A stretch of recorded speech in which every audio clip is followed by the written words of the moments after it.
Hello guys, कैसे हैं आप सब। और आज एक नए टॉपिक पर मैं आपसे बात करूंगा। दोस्तों, आज का टॉपिक है अर्ली प्यूबर्टी, यानी कम उम्र में समय से पहले बच्चों का जवान होना।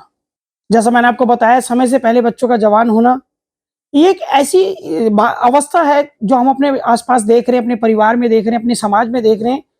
हम इसको सहज स्वीकार कर चुके हैं कि हमारे बच्चे मॉडर्न हो चुके हैं, समय से पहले समझदार हो चुके हैं। लेकिन अगर सही शब्दों का इस्तेमाल किया जाए तो इसके लिए सही शब्द है, बच्चे समय से पहले जवान हो चुके हैं। दोस्तों, मैं एक उदाहरण के साथ अपनी बात शुरू करूंगा कि जब मैं आज अपने ऑफिस आ रहा था तो कुछ वॉकिंग डिस्टेंस पर जब मैं चल रहा था तो मैंने देखा कि 3 बच्चियां जिनकी उम्र महज करीब 10 साल या 9 साल थी। 9-10 साल की एज वाली बच्चियां 3 खड़ी हैं और उनमें से एक लड़की अपने बॉयफ्रेंड को लेकर बाकी लड़कियों से बात कर रही है और बाकी लड़की भी उसके बॉयफ्रेंड की बात लेकर उससे बात कर रही हैं। मेरे लिए शॉकिंग था कि ये 10 साल की उम्र में बच्चों के पास बॉयफ्रेंड, और जाहिर-सी बात है कि उसका बॉयफ्रेंड लड़का होगा तो लड़का भी इसी उम्र का है। तो कह नहीं सकते कि लड़की या लड़का, ऐसा कोई अंतर नहीं है। लड़का हो या लड़की, दोनों ही समय से पहले जवान हो रहे हैं। बच्चों में ये चेंजेस क्यों आ रहे हैं? जो पहले हार्मोन्स 16 साल की उम्र में अपना असर दिखाया करते थे, वो 9 से 11 साल, यानी करीब 5 साल का अंतर हमारी पीढ़ी में आ चुका है। ये अंतर 5 साल पहले जवान होने का अंतर, और इसकी वजह क्या है, इस पर शायद हमने कभी इस तरह खुलेआम चर्चा भी नहीं की और ना ही हमने कभी इसके खतरे को समझा। दोस्तों, ये खतरा एक बहुत भयंकर न्यूक्लियर की तरह है, लेकिन शायद हमारे पास इस चीज़ की जागरूकता नहीं है या हमने कभी इसको गंभीरता से नहीं लिया। ये एक वजह है। खैर, उस विषय पे भी हम बात करेंगे कि आखिर इसकी क्या वजह है और इसके नुकसान क्या हैं। दोस्तों, कम उम्र में बच्चे जब जवान होते हैं तो जैसे उनमें चेंजेस आते हैं। बच्चों की आवाज़ में जो लड़का होता है उसकी आवाज़ भारी होती है, चेहरे पर बाल आने शुरू होते हैं और लड़कियों के पीरियड्स शुरू होते हैं। जब ये हार्मोन्स चेंज होते हैं तो इसके बाद बच्चे की ग्रोथ रुक जाती है, यानी उसका शरीर मान लीजिए 5 फुट 4 इंच हाइट है तो वो वहीं रुक जाएगा, और जहाँ अमूनन बहुत ज़्यादा लंबा-चौड़ा फ़र्क नहीं पड़ेगा, जो हाइट और विकास तेज़ी से बढ़ रहा था वो अचानक थम-सा जाता है। तो ये सबसे पहला नुकसान होता है कि कम उम्र में जवान होने का, यानी हमारा शरीर उतना विकसित नहीं हो पाता जितना एक अवस्था में आके उसको होना चाहिए। सबसे मोटा बुनियादी नुकसान तो यही है। और उसके बाद जो हमारी यौवन अवस्था है, जो 45 साल 47 साल तक उसका एक असर रहता था, वो महज 35 साल तक समाप्त हो जाती है। 30 से 35 साल की उम्र में आके आपकी यौवन अवस्था समाप्त हो जाती है, जिसकी वजह से आप डिप्रेशन में रहते हैं और नशे की ओर बढ़ जाते हैं, और कई बार तो ये आत्महत्या जैसी स्थिति भी लाने का काम करता है। और परिवारों के बिछड़ने का, टूटने का एक ये बहुत बड़ा कारण है कि आपके अंदर जो युवा अवस्था, यौवन अवस्था थी वो कम हो गई। क्योंकि ज़िंदगी को जीने के लिए जैसे हर मौसम को, जैसे जीवन के हर पड़ाव को जीने के लिए हर मौसम ज़रूरी है, ऐसे ही जीवन को जीने के लिए यौवन अवस्था भी ज़रूरी है। ये एक प्राकृतिक वरदान है और ये एक प्राकृतिक प्रक्रिया है जिसको ईश्वर ने कुछ सोचकर बनाया है। दोस्तों, आज बच्चे हमारे समय से पहले जवान हो रहे हैं, और ये बदलाव आखिर क्यों है? इस बदलाव के जो 3 अहम बिंदु हैं उन पर मैं बात करूँगा, और इसकी समस्याओं से समाधान की ओर हम कैसे जाएँगे इस पर भी मैं बात करूँगा। बस वीडियो आपको एंड तक देखना होगा। दोस्तों, सबसे पहली चीज़ है हमारी खान-पान, दूसरी चीज़ है हमारा मोबाइल, तीसरी चीज़ है हमारे माँ-बापों का या हमारे परिवार में बाकी लोगों का अपने बच्चों पर समुचित ध्यान न देना। दोस्तों, हम सिलसिलेवार तरीके से एक-एक पॉइंट पर बात करते हैं। पहले आते हैं हम खान-पान पर। आप दूध ले लीजिए, गाय या भैंस को एक हार्मोनिक इंजेक्शन लगाया जाता है और उसके चलते वो 1 से 1.5 लीटर दूध ज़्यादा दे देती है। इंजेक्शन लगने की वजह से दूध गाढ़ा हो जाता है और उसकी मात्रा बढ़ जाती है, तो गाय-भैंस पालने वाले को ऑटोमेटिक फ़ायदा हो जाता है। कम खान-पान में ज़्यादा दूध लेकर वो अपनी कमाई बढ़ा लेता है।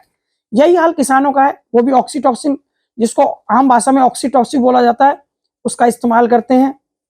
और उससे होता क्या है कि जितनी भी लत्तेदार सब्जियाँ हैं, कद्दू, खीरा, लौकी, इनके वज़न बढ़ जाते हैं कम समय में, तो किसान को फ़ायदा हो जाता है। किसान को जहाँ उदाहरण के लिए 15 किलो सब्जी के पैसे मिलते हैं, फिर वहीं उसको बढ़कर 25 किलो सब्जी के पैसे मिलते हैं।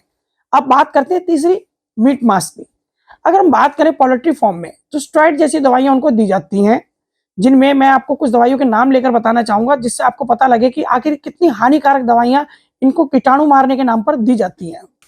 जिसमें ये लेवोफ्लेक्सिन, टेट्रासाइक्लिन, न्यूमोमाइसिन, अमिकोसिन, एमोक्सिसिन, प्रोफ्लोक्सिन के साथ-साथ कोलिस्टिन जो कोलिस्टीन है वो बैन है, ये आपको समझना होगा। और बाकी दवाइयां भी काफी सारे देशों में बैन है।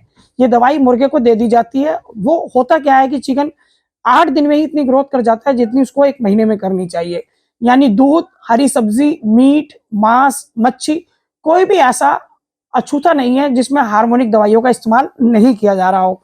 जैसे उदाहरण के लिए मैं बात करूं कि जब ये इंजेक्शन मुर्गे को लगाया जाता है तो मुर्गे के लिए फायदेमंद होता है, उसका वजन बढ़ जाता है, उसके शरीर का विकास हो जाता है।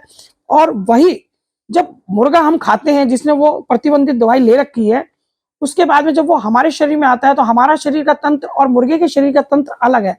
जैसे ही वो हमारे शरीर में आता है और शरीर के जितने भी हिस्से में वो जाता है, वहां वो अपना असर दिखाता है और हमें निश्चित रूप से ऐसा कर देता है कि ऐसी बीमारियों से ग्रस्त कर देता है जिनके ऊपर आने वाले समय में एंटीबायोटिक दवाइयां भी असर नहीं करती। और ऐसा नहीं है कि इसके ऊपर रिसर्च नहीं हो रही है, इसके ऊपर रिसर्च भी हो रही है।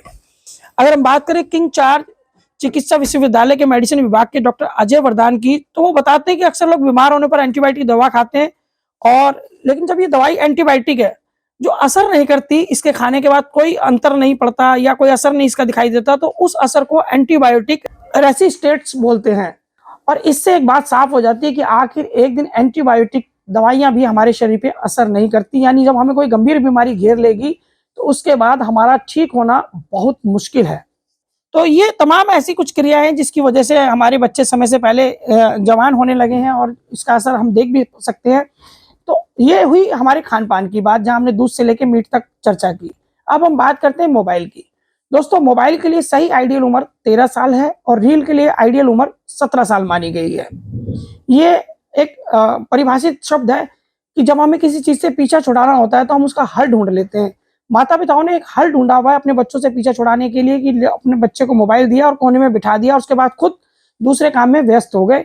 भले ही ये सोना हो, खाना हो, पीना हो या घर के दूसरे काम हो, वो उसमें लग जाते हैं। दोस्तों, बच्चा जब जरूरत से ज्यादा मोबाइल चलाता है तो उसको बोलते हैं स्क्रीन टाइम। जितना वो स्क्रीन टाइम मोबाइल पर खर्च करता है, उसके बदले में उसे क्या मिलता है? आपको पता है कि मोबाइल में अश्लील कंटेंट है, आपको पता है कि मोबाइल में गाली गलौच है, आपको पता है कि रील के अंदर वो सब चीजें दिखाई जा रही हैं जो हमारे बच्चों को देखनी नहीं चाहिए। और कई बार तो दोस्तों पैसे के लालच में हैरानी होती है कि खुद माँ बाप अपने छोटे बच्चों का इस्तेमाल करते हैं कि चलो हमारा बच्चा हिट हो जाएगा, हमें 4 पैसे की आमदनी हो जाएगी। लेकिन वो ये नहीं जानते कि वो उस मासूम बचपन को कुचल रहे हैं, उस बचपन का अपने हाथों से गला घोटकर खून कर रहे हैं। और दोस्तों, कला के नाम पर अगर कोई चीज की जाए तो कोई बुराई नहीं है, लेकिन कला के नाम पर फुहड़ता, अश्लीलता अगर परोस दी जाए, तो जैसे खाने के नाम पर अगर कुछ अच्छा दिया जाए तो कोई बुराई नहीं है, लेकिन अगर उसी खाने में जहर मिला दिया जाए और उस खाने को दिया जाए तो ये अपने आप में क्राइम भी है और बुरी बात भी है।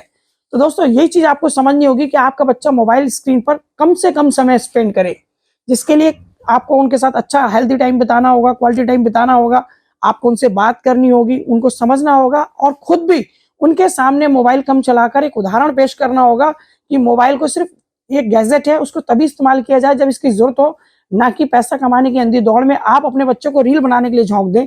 ये सरासर अन्याय है और यही एक वजह है कि बच्चे समय से पहले उन शब्दों का इस्तेमाल करना सीख रहे हैं, उस तरह की सोच रख रहे हैं जो उनको करीब 8 साल पहले या 7 साल बाद रखनी चाहिए थी, वो उसको पहले से ही इस्तेमाल कर रहे हैं।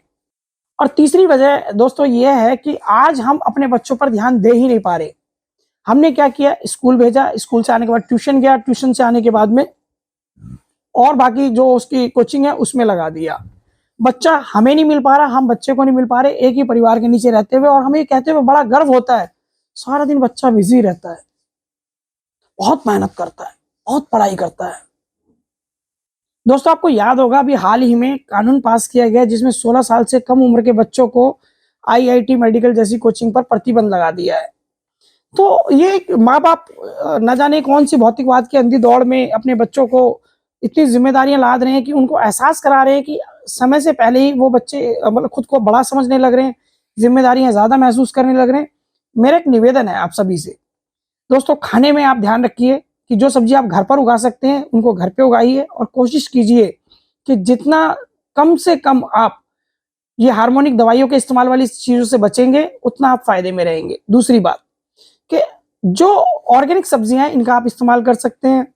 और तीसरा, कहीं ऐसी जगह से आप दूध वगैरह ले सकते हैं, सुनिश्चित कर सकते हैं कि जो इस तरह के इंजेक्शंस का इस्तेमाल ना करता हो, और यदि कोई करता है तो सामूहिक रूप से उसका बहिष्कार कर सकते हैं, ताकि ऐसा डेयरी मालिक ना करे।